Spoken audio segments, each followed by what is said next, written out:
நமக்கு லிவர் சார்ந்த பிரச்சனைகள் இருந்தாலும், ஒரு சிரோசிஸ் இருந்தாலும், இல்லை லிவர் ஃபெயிலியர் ஆனாலும் அந்த நீர் கோக்குறது நமக்கு லங்ஸில் நீர் கோக்கும்.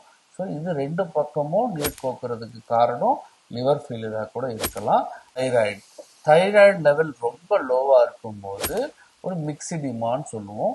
அந்த மிக்சிடிமால கூட நமக்கு ரெண்டு பக்கம் நீர் கோர்த்துக்கான பாசிபிலிட்டிஸ் நமக்கு இருக்கு. எஸ்எல்இன்னு சொல்லக்கூடிய ஒரு நாள்பட்ட தோல் பிரச்சனை இருந்தாலும் நமக்கு ரெண்டு பக்கம் நீர் கோர்த்துக்கான பாசிபிலிட்டிஸ் இருக்கு. ரொமட்டாய்டு ஆர்த்ரைட்டிஸ் இருந்தாலும் நமக்கு இந்த மாதிரி நீர் கோர்க்கறதுக்கான பாசிபிலிட்டிஸ் இருக்கு. ஸோ எந்த காரணத்திற்கு நமக்கு நீர் கோர்த்துன்றதை நம்ம பார்க்காம அதுக்கான ட்ரீட்மெண்ட், முழு ட்ரீட்மெண்ட் நம்மளால சொல்ல முடியாது.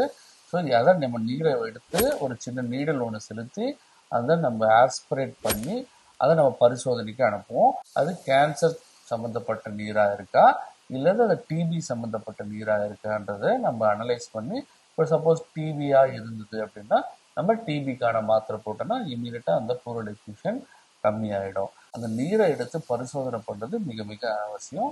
இதை நம்ம புரிஞ்சுக்கணும்.